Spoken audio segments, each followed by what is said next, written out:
Welcome to the Food Junkies podcast.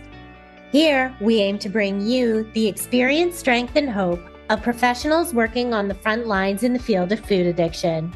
Our mission is to educate you, the listener, and increase overall awareness about food addiction as a recognized disorder. Here, we discuss all things recovery, exploring the many pathways people take towards abstinence in order to achieve a health-forward lifestyle. We hope to inspire you to thrive rather than just survive. So stay positive, make a change for yourself, and share your journey with others. And hopefully the message will spread. Hey Food Junkies listeners, Clarissa here. And before we jump into today's episode, we wanted to share a quick update with our Food Junkies community. For the first time, we're going to be moving to a new release schedule with new episodes coming out every other week instead of every week. We will also be featuring still one recovery stories a month. We'll talk more about this decision in our next Clinicians Corner, but for now, we wanted to give you the heads up, and most importantly, thank you. Your support over the years has meant the world to us, whether you've been listening since the beginning or you've recently just found the podcast. We're so grateful you're here. The good news is that this also gives everyone a chance to dive back into our archive. We've had the privilege of recording hundreds of conversations with incredible experts, clinicians, researchers, and people with lived experience. If you've missed a few episodes or there's one you've been meaning to revisit, now is the perfect time. Thank you for continuing to learn, grow, and recover alongside us. We truly appreciate this community, and we're excited to be bringing you meaningful conversations every other week. Our next episode will launch July 17th. Now let's get into today's episode. Welcome to the Food Junkies podcast. My name is Dr. Vera Tarman, and I'm your co-host today along with Clarissa Kennedy. Today we are talking to Dr. Susan Peirce Thompson, who is a cognitive psychologist with an expertise in the psychology of eating and the founder and CEO of Bright Line Eating. Bright Line Eating is a global program for the abstinence-based recovery from ultra-processed food addiction and long-term weight management. Susan is an adjunct associate professor in brain and cognitive science at the University of Rochester. Of interest to us, Susan also published a 2025 Frontiers in Psychiatry study reporting 6-year outcomes from Bright Line Eating program, which found that an abstinence-based food addiction recovery approach can support clinically meaningful and long-term weight loss. Susan has also authored books, Bright Line Eating, ReZoom, On This Bright Day, and the official Bright Line Eating Cookbook, and her most recent book, Maintain. So let's talk about her study and her book, Maintain. Welcome, Susan. Hey, Vera. It's great to be here. Can you tell us a little bit about your books? You started with Bright Line Eating and ReZoom and your most recent Maintain. Do they reflect your journey? Yeah, I think they do reflect my journey. Bright Line Eating came about, I think, because I was in 12-step food addiction recovery. And I was also teaching a college course on the psychology of eating. So I was teaching my students about the neuroscience of food addiction before that field had really taken off. But there were enough studies. We knew at that point that food showed a lot of the same, ultra-processed foods showed a lot of the same effects on the brain as drugs of abuse. And I certainly knew that from my own experience. I was a drug addict, hardcore as a teenager, crystal meth, crack cocaine, really intense drug addiction. And when I got clean and sober when I was 20, my food addiction took over from there and really felt worse in a lot of ways. It didn't destroy my life worse. I don't know that anything destroys a life as bad as daily crack cocaine smoking, but it was harder to quit. It really was harder to quit. So anyway, I was teaching this to my students and I was living recovery myself. And what I was experiencing was that the academic world didn't seem to have any clue that food addiction was underlying the obesity epidemic. There didn't seem to be any understanding about that. And in my morning meditation, I got what felt to me like a mandate to write the book, Bright Line Eating. And so I started to pursue that. And so that's where that book came from. And that's really where the whole Bright Line Eating movement came from. I didn't set out to start a program. I set out to create an email list so that I could grow a big enough following to attract an agent and a publisher for this book. And then when I started to grow this email list, people started to write me back and say, what do I do? How do I eat out? How do I feed my kids? What about stevia? They just had all these questions. Yeah. And I just tried to send them to 12-step programs. And actually what happened was they refused by and large. They're like, no, that's not for me. I want you to teach me. I like the science part. Tell me more about my brain. And I realized that there was this gap in the world and I knew this already, that there's a huge percentage of people who just won't go to 12-step programs. It's not their thing. I'd experienced that in my course on the psychology of eating. Most of my students had food issues. Most of them struggled with, that's why they enrolled in this class on the psychology of eating. And I would tell them about 12-step food programs and none of them would go. Year after year. I think in 9 or 10 years of teaching that class, I literally had 1 or 2 students total out of hundreds of students ever go to a 12-step meeting. And only 1 student ever went to a second meeting. So I had already experienced firsthand how there was going to need to be some other kind of offering out in the world to help the masses understand about abstinence from ultra-processed foods, that 12-step programs weren't going to reach most people. The Bright Line Eating book came out of that experience that I was having. And then, irony of ironies, after I published the Bright Line Eating book, even a little bit before I published it, I started struggling to abstain from sugar and flour myself. My travel schedule picked up. I had 3 little kids. They were 5 and 2. I have twins. When I first started Bright Line Eating, and my life just got so overwhelming, I couldn't even keep my own act together. And so I started struggling with my own bright lines as I was teaching other people to adhere to their bright lines. Now, to be fair, I wasn't bullshitting about that. I was honest about it. I was never pretending that I was all AJ squared away when I wasn't. But it was horrific. And I was staying right. I was sticking with my food plan probably 95% of the time. That 5% was painful and devastating. And also because I had to get on camera once a week to shoot a weekly vlog, the pressure to not gain weight was astronomical. It was one thing to say I'm struggling. It would be another thing to show up a week later and 10 pounds heavier on camera. And so because of that pressure, I got forced into this accelerated break resume cycle. My personal food addiction is so strong, and I attribute that mainly to the damage that methamphetamine did to my brain. Methamphetamine is a drug unlike any other. If you look at spikes of dopamine, it's like 10x. After methamphetamine, cocaine was like nothing. It was like, are you kidding me? Let's get it on, people. This is not doing anything for me. And I was a crystal meth addict intensely for many years. So I attribute the intensity of my food addiction to that. So anyway, so I was in this break, and when I would break, it would be full on. I was going way back into the food, hard. And then I would have to get it together because I couldn't gain any weight. And I did not revert to any compensatory measures. I didn't go back to bulimia, which I had been bulimic earlier in my life. Thank God I didn't go back to that. So I just kept getting bright again, like break, resume, break, resume, break, resume, break, resume. And I did that 10,000 times, or I don't know how many, in about a 3-4 year period. And that learning got pushed into the book ReZoom. Yeah. I created a course called Reboot ReZoom, and then the book ReZoom came out of that. So definitely out of my own experience. And I hear from a lot of people that book is really helpful to them. In a way, yay, right? Okay. May I have done the pain for you. And then the book I've been maintaining a slender body now for 23 years, going from class 1 obesity to a size 4. And I've had the same clothes in my closet same size clothes for 23 years. And what does it take to maintain that kind of steadiness? Now, as I've told you, my abstinence has not been perfect all that time, but I've been back abstinent again. And so I really just started thinking deeply. There's also some sort of experience that comes from coaching, not just a few people, but thousands and thousands of people. To date, something like 115,000 people have gone through my online courses.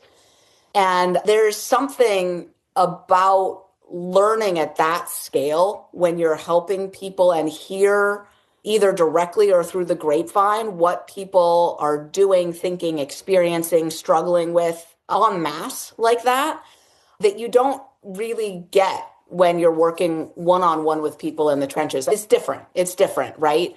But at scale, I started to realize how many people were resisting true liberation, true freedom, not consciously, but subconsciously. And I started to think about what are the deeper identity shifts that are needed to actually get free here, to really move beyond the food and the weight struggle. And that's what the book Maintain is about. It's about long-term maintenance, but it's also about the psychological shifts, which you can start on day one before you've even started your abstinence or your recovery or your weight loss or whatever, however you conceive of it.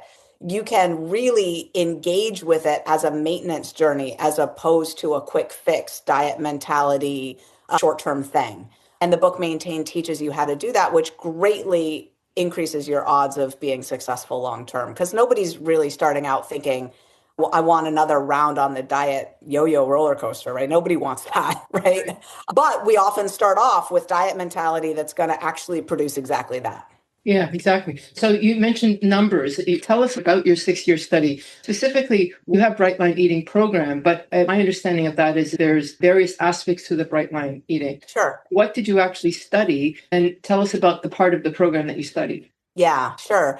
So the core of our program is something we call boot camp, and we've revamped it. So the boot camp that we studied for the 6-year follow-up study was version 1. We now have version 2, but I guess the biggest difference for our purposes here is that version 1 was an 8-week program. It's now a 10-week program, but it's an online program. For most people are investing about $497 US to participate.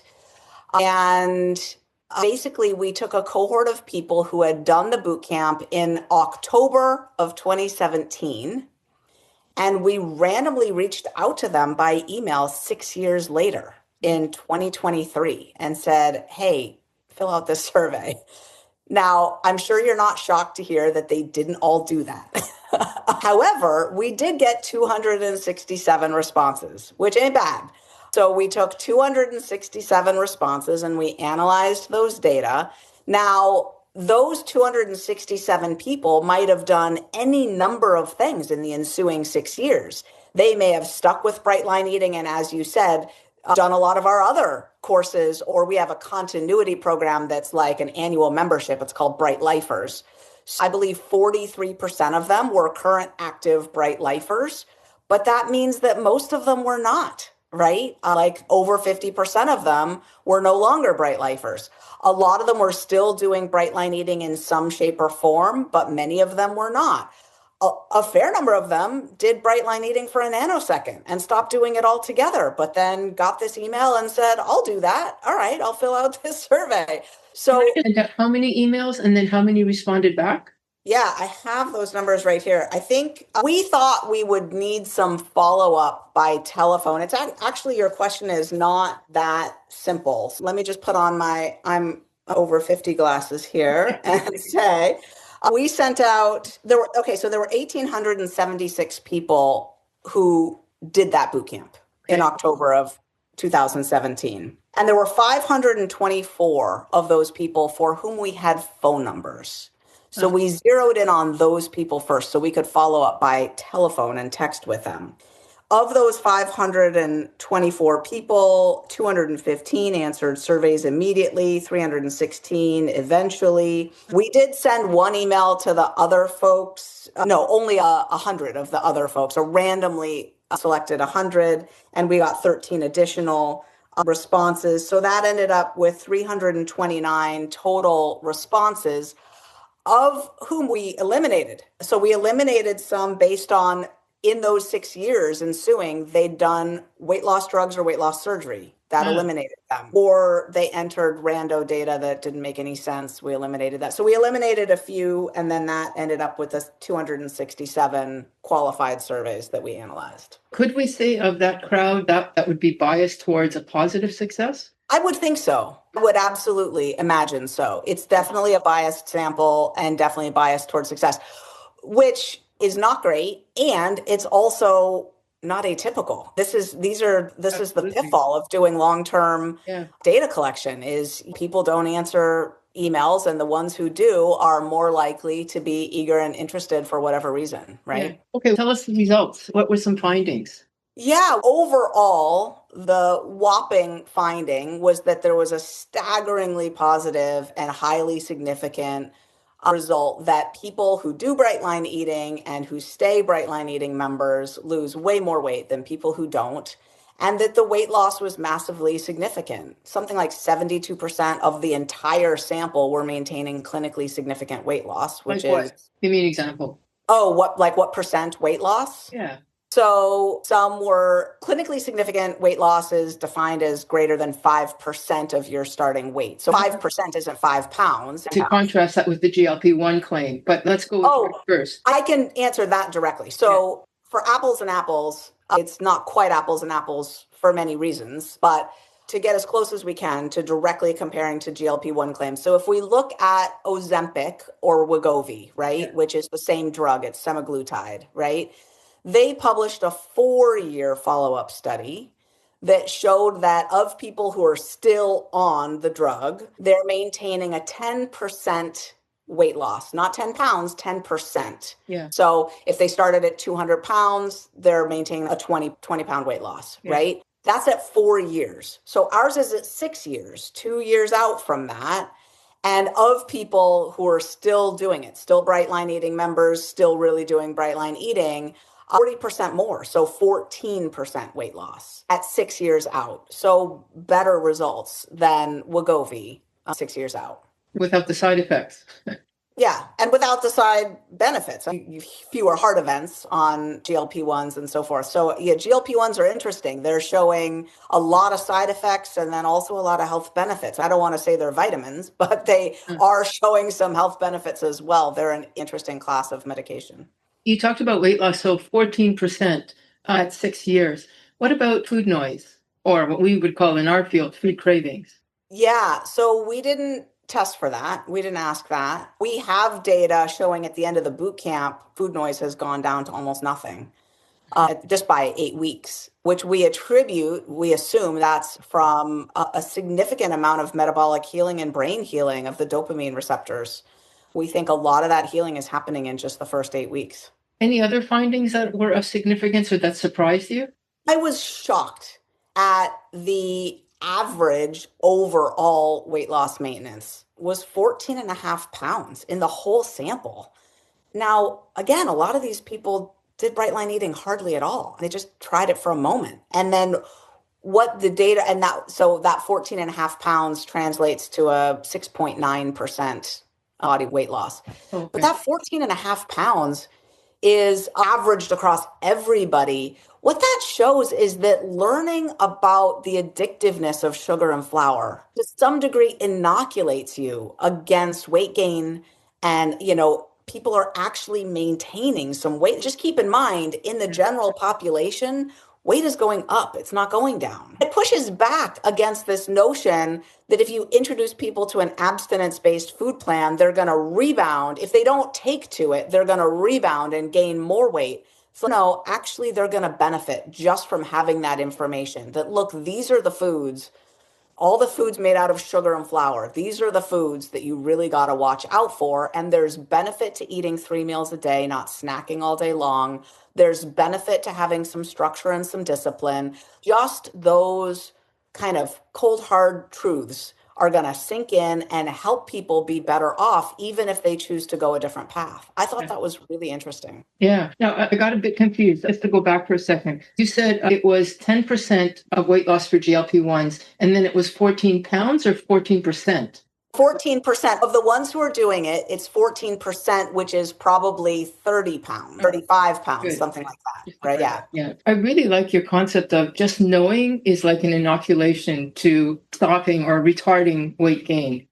Did you ever measure addiction symptoms like loss of control, craving, like anything that is actually food addiction related versus weight loss? So in this study, because we hadn't gotten that information in 2017, and this was a follow-up, we didn't. But we have other data showing that our sample, like the people who are attracted to Bright Line Eating, 64% of them test as highly significantly food addicted on the Y fast and things like that. So we have those data in our population, just not for this sample. Okay, awesome. So who were the people that did best? So the people that did best were still Bright Line Eating members. They were really adhering to the program. They were saying, yes, I still do Bright Line Eating, not kinda. And they did the morning accountability call, interestingly. So in the Bright Lifers membership, we have a 30-minute call that happens in the morning where people celebrate wins and just get on. And sometimes people raise their hand for coaching. There's always a Bright Line Eating coach there live to coach people. And we do what we call the accountability roll call, which is, have you written down your food for the day? Have you meditated in the last 24 hours? What's a win that you're celebrating? What are you grateful for? Just stuff like that. And it's really a moment where the community comes together, and people who attend at least some of those calls, interestingly, did significantly better. And then another finding, go ahead. Yeah, for people who may not be familiar with the Bright Line principles, can you give a super basic, no the four snacking? bright lines. The 4 bright lines are no sugar, which we mean no artificial sweeteners too, no sweetened anything, but whole, real, fresh fruit is fine. Yeah. No flour, that means no flour of any kind. Eating only meals. That doesn't have to be 3 meals a day. For most people it is. It could be 2 meals, 3 meals, 4 meals, 5 meals, but it's eating only meals, meaning not grazing or snacking willy-nilly. And then bounding your quantities of food. Most people use a digital food scale to bound their quantities. But you don't have to, like when you go out to eat, you can eyeball your quantities or whatever. Just use a 1-plate rule or something like that. So those are the 4 bright lines: sugar, flour, meals, and quantities. And that's the essence of the Bright Line Eating food plan.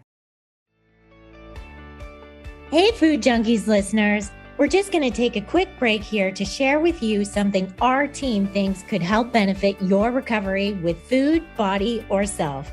Thank you again for listening. Hey, Food Junkies listeners, Clarissa here, and I'm excited to announce our brand new Sweet Sobriety Workshop series for July. Is your light making you hungry? The hidden science behind craving, sleep, energy, and metabolic health. What if one of the missing pieces in your recovery isn't another food plan or another supplement or more willpower? What if it's light? Most of us know that what we eat matters, but very few of us think about when we eat, when we sleep, and the light our eyes absorb throughout the day, and how that can profoundly influence cravings, mood, metabolism, hormones, energy, and even our recovery from food addiction. This workshop may completely change the way you think about your health. We're thrilled to welcome back Victoria Hamma. She's a biopsychosocial wellness practitioner specializing in circadian rhythm and red light therapy.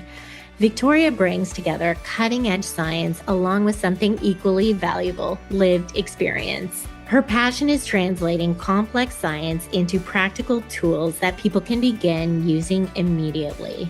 So this is a 2-part course, and part 1 is an online module, and it's called An Introduction to Circadian Rhythm, and it is $20 US. In this module, you'll explore what your circadian rhythm actually is, how light, sleep, and food communicate with your brain, how circadian disruption affects health, mood, cravings, and metabolism, what red light therapy is and why everyone is talking about it, the benefits and safe use of red light therapy at home, blue light blockers, and when they can actually help. Then part 2 is the deep dive. This is an online module and a live question and answer with Victoria, and that cost is $35 US. For those ready to dive deeper into the science, you'll explore how your eyes absorb light and regulate your body's master clock, the role of UVA and UVB light, how diabetes and cataracts can disrupt circadian function, the fascinating relationship between food timing, sugar, and metabolism, what the research says about intermittent fasting and red light therapy, mitochondrial dysfunction in modern disease, and how combining circadian rhythm strategies with red light therapy may create powerful synergies for healing and long-term wellness. At Sweet Sobriety, we believe recovery isn't about trying harder. So you can sign up for part 1 now, and part 2 with the live Q&A is going to happen July 24th at 5 p.m. Eastern Standard Time. We're so excited to have this course with you and continue providing you with these amazing resources. See you there. Now back to the show. If you have enjoyed this episode, please let us know. We love to hear from you. Kindly leave us a review on whatever platform you listen to our podcast on. We love getting feedback from our listeners. Okay, so people who did well, follow those 4 criteria. They did the morning call. Anything else? They were more likely to be over 60 years old. They had enough, right? They had enough. That's one way to look at it. They had enough, or they had more time to focus. They had more time. I think that's a part of it. I really do. And it's, as I experienced when my life got super lifey, it's hard to do this when you're in the throes of working full time and raising kids. And it is harder. The more turbocharged your life is, the harder it is. Because, stress can lead to things coming out sideways. This might lead to the next question. Why would somebody loosen their bright line, which I would think is a danger? Yeah, so many reasons, right? I think there's some well-motivated reasons. Some people come in and our program is designed, again, like I said earlier, my brain is highly food addicted, coming off of crystal meth and crack cocaine addiction. And I designed my program to ideally work for that kind of brain. Not everybody has that kind of brain. And so some people realize, oh, this is a little overkill for me. Maybe I can put cream in my coffee. Maybe I can have raisins or whatever. And just for the record, raisins are not whole, fresh, real fruit. We would have grapes, but not raisins. But some people realize, oh, I can loosen things a little bit, right? And then I think there's some less well-motivated reasons, complacency or overconfidence bias. Once you're doing it and it's working, it's easy to think that you can fudge around the edges and do 98% of what you've been doing and get 98% of the results, or maybe even 100% of the results. And unfortunately, with addiction, this is one of the areas in life where small deviations do often lead to outsized bad consequences, right? If you've been a 3-pack-a-day smoker in the past, one drag of a cigarette can have enormous consequences after you've been a non-smoker for 5 years, right? Yeah. But there are many reasons why people loosen things up, and sometimes it goes well and sometimes it doesn't. You took out the GLP-1 users. Do you work with people who are using GLP-1s, and how would you work with them?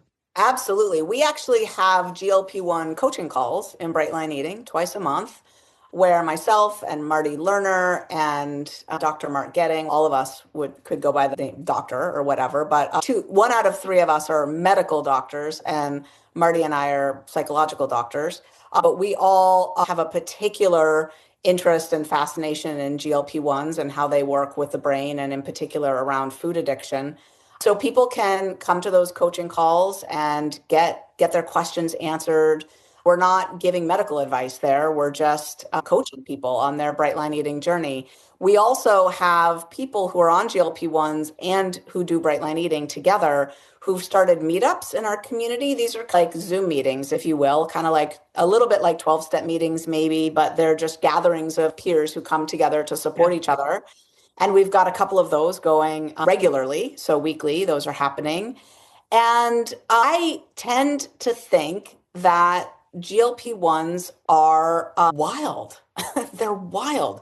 They're so powerful and so intense and fraught, and they work so differently for different people. Some people have awful side effects immediately and have to get off them right away. Some people get on them and it's like the heavens have come down and blessed them personally. And they say, okay, you can pry this Ozempic pen out of my cold, dead hands. I am never letting go of this medication, and everything in between, right? Everything in between. And I think that they are a really good adjunct tool to add to a food recovery program if somebody hasn't been able to find the relief or the results that they're seeking. For whatever reason, I will say I am very pro-choice on the medications. And I really want our food addiction recovery world to not pathologize them. I really think that being on medication when you have a brain-based disease, if there is a medication, if you're lucky enough to have a medication that treats your brain-based disease, is often a really good idea. I think that for people with bipolar disorder, I think that for people with schizophrenia, I think that for people with food addiction, I think that for people with obesity, these are brain-based diseases. And I really cringe when people suggest that if someone's getting on medication, they're taking an easier, softer way or not willing to do their work. I think that's judgy and short-sighted and potentially incredibly damaging. And I think that said, I don't think the meds are for everybody or should be that everybody should just go rush out and get on them. They have really powerful effects. And what we don't know yet is what happens to people's brains if they start off with a serious case of food addiction, go on the meds for a while, and then get off for whatever reason. What happens then, right? Are their cravings worse? That's what I'm predicting. I think they're likely to be worse. Even worse than if they hadn't been on them at all. Yes, that's right. That's an interesting thing. Chrissy, you had a study with Jen Unwin that was similar. Did you find similar results? It was, but it wasn't because we didn't measure weight loss. We had to do BMI because people find that interesting, but ours was really about food addiction symptoms going down. Yes, clinically we saw people did reduce their BMI, but their anxiety went down, depression went down, and their food addiction symptom score went down. And I am curious, as we are in the food addiction space, I get nervous about the importance we put on weight loss in this field because I can have clients doing very well and actually have addiction symptoms be very low, but they will never be in a size 4 body like Susan, right? And so I get nervous that they listen to a podcast like this and they hear I'm not where I'm supposed to be. Yeah, so what would you say to that, Susan? Yeah, I understand it. I think I have that same concern. Listening to me talk, you might not think that I have that concern. And in my defense, I guess what I'll say is that I started a weight loss program. That's actually what I was trying to do. I was looking at food addiction recovery and I was thinking oh, this could help solve the obesity pandemic. And these people who are trying to lose weight aren't realizing that on the sly here, they're actually subtly addicted. Yeah. So let's help educate them about that. And I started a weight loss program. Yeah. And then it just happened that, like I said, all these people who resist 12-step food addiction programs started coming to my program as a food addiction treatment program, but they also want to lose weight. And what breaks my heart is when people lose whatever amount of weight they lose and end up characterizing their entire journey as some form of failure because they don't hit whatever number or whatever size or whatever.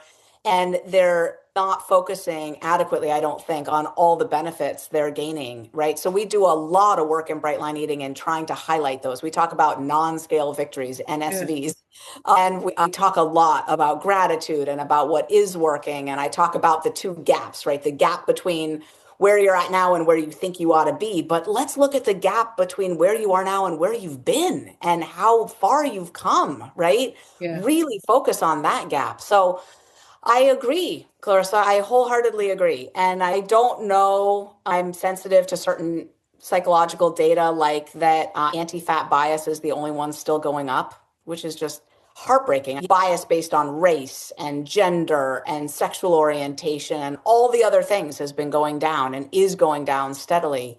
And bias based on size is still going up. Especially with Ozempic and what we're seeing in celebrities and this unnatural thinness that even people are presenting. It's like going back in time to with the Kate Moss bodies being idealized. And I'm not saying there's anything wrong. I also want to name there's nothing wrong with wanting to lose weight. There is so many health benefits for losing weight. I have many clients with knee issues. The release of weight is going to give them more life. And sometimes being in a larger body is absolutely not allowing them to live the life that they want. It's just like, how do we help both? Yeah. Right? Yeah, totally. Yeah, it's this weird double-edged sword with the medications. On the one hand, they loosened our tongues. We couldn't even talk about weight loss. I wouldn't even be invited on so many podcasts. Still am not, because I'm talking about weight loss in the context of an abstinence-based food plan. And they say, oh, diet mentality, you are canceled. So I love that the medications are allowing us to talk about weight because it's not good for any of us that our weight just keeps going up. I have clinically had clients who could not even get 1 day sober without being on the GLP-1s because they just were in survival all the time. And they couldn't even use the coping tools because the food noise was so loud. And then I've also had clients who have been able to maintain an abstinence-based program, but they have got to this body set point, and then maybe the GLP-1 has allowed them to continue the journey. There's definitely, it's so individual and it's so nuanced. I'm always protective of the listener who may be, because I have so many of them, I'm in a larger body, I'm doing all the right things, and I'm not seeing the results because it's not as simple as calories in, calories out. It's not. And can I interject here? Because I just learned, and I don't know if you two are hip to this yet, but I just shot a vlog about this that'll come out this week about lipedema. I had no idea that 11% of female bodies are projected to have lipedema right now. And lipedema is fat tissue that won't even respond to dietary intervention. It's just going to be stuck there. And so I didn't realize how many of my people in Bright Line Eating are probably experiencing weight loss plateaus or slow weight loss or what feels like frustrating non-results, even though they're following the food plan and they're looking around going, what am I doing wrong? Everybody else is losing weight.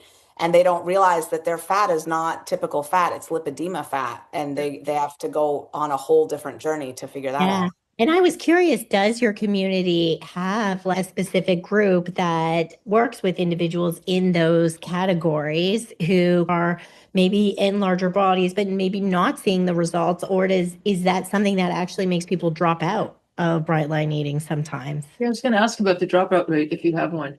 Yeah, we have coaching calls all the time where people can get support. And I do think that food addiction is a beast. Addiction is a beast. Food addiction is the worst. And in terms of our dropout rate, I think just over 50% of people complete boot camp who enroll in it. And then something about 55-60% of people re-up their annual Bright Lifers membership year over year. So we do have a dropout rate, and we also have a stick rate as well. And those are our numbers. I want to give you credit for the fact that you do talk about weight loss, because that's in the medical world. That's all they care about. Bariatric surgery and bariatric medicine, it's about weight loss. It's not about the food noise, which is a secondary thing. So what would you say to them with the research that you have to that whole community, medical community that is just interested in weight loss? I would say that food addiction is a driver of obesity, and successful weight loss mechanisms are those that target food addiction. Now let's get to your book, Maintain. Can you tell us about that? You have a number of features in that book, the identity shift, the grieving. Start with the essence of it. Yeah, the essence of the book is that to maintain weight loss long term, you're going to need to undergo 3 key identity shifts. You're going to need to be someone new. Now, this is what everybody knows when they tell their neighbor or their friend or their sister or whatever, you can't just go on another diet, you have to change your lifestyle. But they don't think deeply about what that means. What does it actually mean to change your lifestyle? What it means is to change your identity deep down. Different people live differently, right? You have to be someone different to have a different lifestyle. And so the 3 identity shifts are you've got to become devoted, resourced, and liberated. Those are the 3 shifts. And probably when people say you can't diets don't work, you have to change your lifestyle, what they mean is you have to be devoted, meaning you're not going to go on and off your plan. But think about what that means. It means you're not going to go off your plan on a cruise or on your birthday or on your spouse's birthday, your kid's birthday, right? And think about how ridiculous it would seem if you had a friend who was vegetarian, longtime vegetarian, and you went on a cruise with them and they ordered a ribeye steak. You'd be like, what are you doing? They'd be like, I'm on a cruise. I'm not going to be vegetarian today. They wouldn't do that, right? Because being vegetarian is deeper than that, right? So your way of eating that you adopt has to sink down to that level where this is what you do now. So that's being devoted. There's a couple of things about that. In order to successfully be devoted, you're going to have to pick a way of eating that is strong enough for your brain. If you've got a really strong food addiction on board, probably having samples of sugar and flour willy-nilly, not for sure, but probably isn't going to work for you, right? Or you're going to need a lot of support around that and try it out. But my guess is I predict you're going to eventually come around to some form of abstinence. Another thing you're going to want to think about is that it's not just a food plan. It's food, it's habits, it's support. It's not just one thing. You're going to need support around all of it. So think of your plan as multifaceted in those three ways. So that's the devoted angle. And then on what you mentioned, grieving, Vera, that comes into the devoted part. A lot of people have a hard time being devoted because they don't do their grief work. It's actually really hard and sad to let go of some of your favorite foods. That's not trivial. It's really hard and sad to lose some of the spontaneity. Just for example, when I think about Christmas always meant to me particular foods, and to not have those foods at Christmas, it's like Christmas isn't the same. There is an actual loss. So I would imagine that other people... Yeah, it's huge. It's huge. And I think people skip over that and don't really face that it's hard. And so when you're not willing to face that, you get stuck in diet mentality. The only way to reconcile it is that I'm just doing this for now, which is okay to do it for a little bit. But at some point, to have it really sink in, you're going to have to do the grief work so that it's not just for now, it becomes who you are. And then once you're really eating differently, now you realize you have to develop new tools because eating over stuff isn't an option anymore. So now you have to learn how to deal with the stressors of life differently. And this is what I faced in those years, 2015 to 2018, 19, I had to learn new coping strategies because my life had gotten so full on that my old strategies weren't up to snuff anymore. So you've got to become well-resourced, someone who doesn't turn to food to get through life. So you're not eating over everything anymore. And in the book, I talk about micro tools and macro tools. So like daily tools and then like the big, deeper work, trauma work, deeper psychological work that has to be done.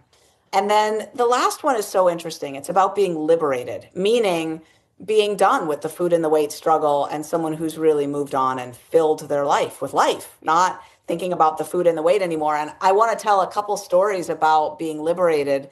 One is that I see so many people resist it. And they resist it in lots of ways. They resist it subtly. They don't know they're doing it, by the way. This is totally subconscious. They keep themselves hovering above whatever goal weight range they think is ideal by tweaking their plan, by eating out big, sexy restaurant meals, whatever, so that they always have a little bit of weight that they're thinking they need to lose. And by doing that, they keep the food and the weight struggle as alive as it ever was. They may have lost 100 pounds, but they still have 5 to go in their mind. And they're still doing stuff because the food and the weight struggle is still part of who they are. They're resisting moving on. That's the sabotaging that we talk about. Yeah, I call that one finish line anxiety, where they're just... It is, because then they have to face what is life actually without focusing on this all the time. Like, who am I? What do I like? What do I do for fun?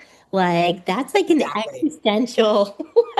It's an existential crisis. It really is. And so here's the story I want to tell about this. When I would teach that college course on the psychology of eating, I would at some point in the semester draw a big circle on the board. And I would say, this is a pie chart. And I want you to shade in the percentage of it that represents all the focus you'd spend on your food, your weight, your exercise. So this circle represents your entire life, everything you think, everything you do, everything you focus on, every thought you have, every action you take, all of it is in this circle. And I would have students start to cry and they'd think 95%. But most of them, and most of my people, the people who come to Bright Line Eating, absolutely at the beginning of their journey, they're north of 50%. This food, weight, exercise struggle has been more than 50% of their focus for decades. And then I ask people, we've got a percentage of people in Bright Line Eating who get it. They're dialed in. They work their program. They're joyous. They're not focused on food and weight anymore. And I asked them, what's your percentage? And it's 15%, 20%.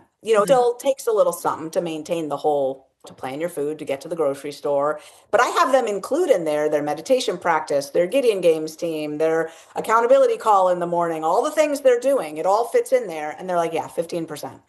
So to Clarissa's point that she just made, that gap from, let's say, 55% down to 15%, okay, I would be thinking, amen and hallelujah. I just got back 40% of my prime real estate. Like, gimme, because I got life to live, baby, and I want that back, right?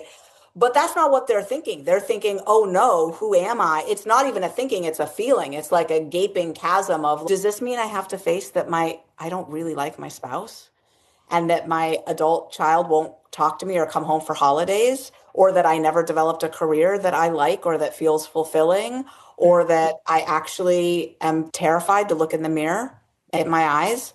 These are the types of things that they're afraid. I don't even know if they're having those thoughts consciously, but that's what they're afraid is on the other side of actually putting the food down. And the reality is that anything that we have a lot of experience with, like that we have expertise in, is rewarding in its own way, even if it's terrible, right? Gaining a little weight, losing a little weight. Now that's familiar territory. We'll just go back to that, right? So I'll eat out for a little bit, I'll go on a little vacation, put on 5-10 pounds. Now I'm back in territory I know how to work with, right? And now I have 10 pounds to lose. It's like almost like gambling, right? Win some, lose some. It's like that same kind of addictive process, I think, in some ways for some people.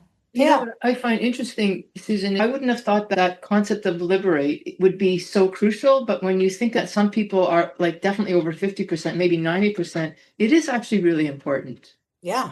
I think informing people of it helps, because then they can little by slow start to think, okay, what do I like? I do have some hobbies that I find enjoyable. I do have some friendships I could deepen and strengthen. And I was afraid that if I lost my weight, I would want to leave my husband. I was totally afraid of that. It totally turned out to not be the case. But I had these fears lurking that who will I be if I leave this problem in my rearview mirror? You have worked with internal voices, internal family systems. Do you talk about that in Maintain, or is that mainly in Zoom? The manager, the firefighter, is that? Yeah. A tiny bit in Maintain. It's very strongly featured in ReZoom, which of course I co-authored with Everett Considine, who's the world's expert in internal family systems for the style of eating that we do. He's brilliant at it, and he contributed to ReZoom hugely. So it's a little bit in Maintain, but not much. Anything else in Maintain that you want to talk about? I guess what I'll say is it's the first book of the 5 that I've written that really is written for a general audience, not a Bright Line Eating audience. And there I talk about how you need to be devoted to a plan. And then I give examples like that could be Weight Watchers and CrossFit. That's your combo and that's what you do. Or that could be GLP-1 plus therapy. Or that could be like, really, the book is very agnostic about what in particular you do. It's really about, in particular, the psychology of losing and then maintaining weight loss. It's really about that. Do you advocate daily habits in Maintain? Yeah, that's, I think, part and parcel of the whole second identity shift, which is being resourced, right? So daily habits for the purpose of living resource, like a meditation practice, a gratitude practice, those sorts of things. So the daily habit stacks are part of that second identity shift. Can you give a commentary about willpower? What happens to willpower in this whole story? Yeah. Willpower is a huge linchpin of Bright Line Eating. I teach people to assume that they're never going to have any willpower. That's the ideal, is to set yourself up so that you'll be successful without any willpower. And what I mean by that is, if someone were to remove my willpower altogether, just take the anterior cingulate cortex and strip it out of my brain, I would still brush my teeth tonight. I'm executing that behavior without any will at all. I'm doing it with the basal ganglia, and it's a habit sequence that rolls off the assembly line with zero thought. I do it whether I'm tired, whether I'm sick, whether I'm traveling, whether I've been out late at a party. It doesn't matter. My teeth get brushed before I collapse into bed. Maybe you can relate. We don't have to have a sticky note on our mirror to remind us. It just happens, right? And you can actually set up more and more of your life so that the things that will support you in living the life you want to have so that they get done that way. And I help people set up eating so that it gets done that way. That's what Bright Line Eating is all about. And this is why I don't recommend tracking macros or counting points or counting calories, because they would never automated the same way that teeth brushing is automated. Well, give examples of how you would automate some of the habits that should be part of this second mindset.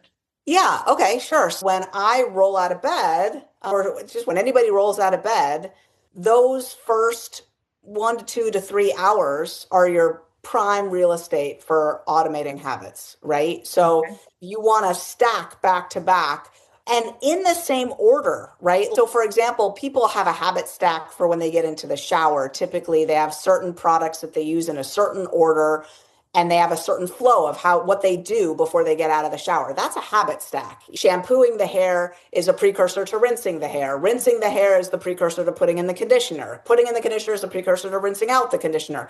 Those actions are stacked in order intentionally.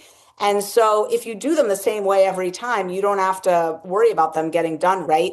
You want to set up your whole morning that way so that if you intend to be someone who meditates or who exercises or who eats a healthy breakfast or who writes a gratitude list, maybe you want to do that at night, whatever, that those things are getting done back to back to back. Just a simple example. I've been meditating for 30 minutes every morning for 23 years. I've been trying to do 15 minutes of Egoscue exercises every day for 3 years. I need them for my knees and my joint. I just have bad joints. I've been an epic failure at doing these Egoscue exercises. Just an unmitigated failure. I've been doing them so sporadically, it's painful. And I literally am in pain because of it. About 2 weeks ago, I just committed to doing my Egoscue exercises right after I finished my meditation. Now, that commitment was not enough, I'm sad to say, because I am not that committed a person. I might seem like a committed person, but this is all smoke and mirrors, folks. I had to create a stick contract so that the political party that I loathe would get $50 if I did not do my Egoscue exercises right after my morning meditation, all like 7 days. The swear jar. It's like that.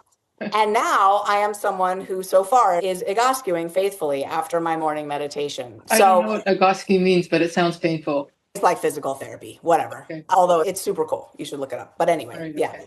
It's like postural realignment stuff. Anyway, but yes, give me a little more time, another month or 2 or 3, and I will get to the point where my Egoscue exercises happen as faithfully as brushing teeth. With zero willpower involved, I will not need a stick contract. So you're trying to make everything as automated as possible so that you don't have to decide, you just do it. Yeah, not everything, but those things, right? And so that there can be a tremendous amount of spontaneity in the rest of life, but get those other things done. Because again, if you're trying to remember to brush your teeth at 3 p.m, good luck. Your dental hygiene is going to be terrible. It's got to be nailed in at a certain point in the day, which is morning and night, basically, when habits can be fixed into your routine. Maintain is really talking about all of this. Somebody wants to follow up. What's been the response from the professional world towards your approach and towards Bright Line Eating and the research itself? I will say that I'm getting lots of invitations to publish other things. I think that's because of the pay-to-play system that we now have, where papers cost money to get published. Yeah. And so journals now run around soliciting people to publish. I think that we're still in the slow burn kind of dark ages around this stuff, is what I really think. I have the same experience. I think that it's neat that my work has infiltrated where it has. There's definitely places it's having impact. And I think that it's just interesting that what we're talking about here has still not quite broken all the way out into the mainstream. I was just going to say, I love that. I feel like there's so much more flexibility within your program now, Susan, than I had clients that used to start and it was like one particular food plan and it was like done a certain way. And what I love about Bright Line is it has evolved as the research has evolved and there's so much more. There's so many different food plans and people are doing things that work for them. And there's just so much more, I would say, flexibility within it. And I just think that, and psychological support as well with joy. And I just love really that even your book, ReZoom, was so validating because I think when we look at the recovery research, that is everybody's trajectory, right? It takes sometimes 6 or 7 years to get 1 year of abstinence and it's resuming that whole time. And if we can just normalize that, people won't give up and they won't be, I'm a failure, I'm not doing it right. It's like, this is actually how food addiction recovery works. And so this makes sense when this is happening and just keep going. So I'm just really grateful for everything that you've been doing in this space. You are a bright star, Susan. Oh, thank you. What's next for you? I am writing a book that I'm so excited about. It's an alternative memoir, which means it's little vignettes from my life followed by a scientific explanation. And it's all about the dopamine dominant brain. So it's the first book that's not about food. Of course, there'll be vignettes about food for sure, but it's really about what's even deeper than that, which is how do some brains just get wired for more, not just more, but for control and for exploration and novelty. And if you have a brain that's dopamine dominant, how do you take care of it? Because the road is narrower and the ditch on both sides is pretty deep. And it takes a lot of care to thrive with a dopamine dominant brain. But these are the people who are changing the world as well, the people with dopamine dominant brains. Absolutely. I love that the ditches are deep, but we are running the show. Yes, we are. Good. Yes, we are. Okay, our signature question. If you could tell a younger version of yourself something about your most recent learnings, what would it be? Or even an earlier Susan on her journey? I'm a big fan of my journey exactly as it has unfolded. So I wouldn't change a thing. I might whisper, keep going, girlfriend, you're doing great. But it wouldn't even be needed. It's just all been just fine. I have no desire to change anything about what I was doing back then because it all needed to happen exactly the way it did. So I live with no regrets and no desire to mess with the past. I think that's a great answer, a great inspirational answer. Thank you so much, Susan, for coming on there to talk to us. Thank you so much. Wonderful conversation, Vera and Clarissa. And I love your work in the world. Thank you for doing all you do. Thanks for joining us this week on Food Junkies Recovery from Food Addiction. Make sure to join our Facebook group, Sugar Free for Life Support Group, I'm Sweet Enough. Molly and Clarissa are food addiction professionals who offer one-to-one counseling and group coaching through Sweet Sobriety. Please subscribe to our show so you never miss an episode. While you're at it, if you found value in today's episode, we'd appreciate you leaving us a review on your favorite platform. Your feedback helps grow our show and allows us to reach others who need to hear this message of recovery. Don't forget to pick up a copy of Dr. Tarman's book, Food Junkies. And as Vera always says, the power is ours.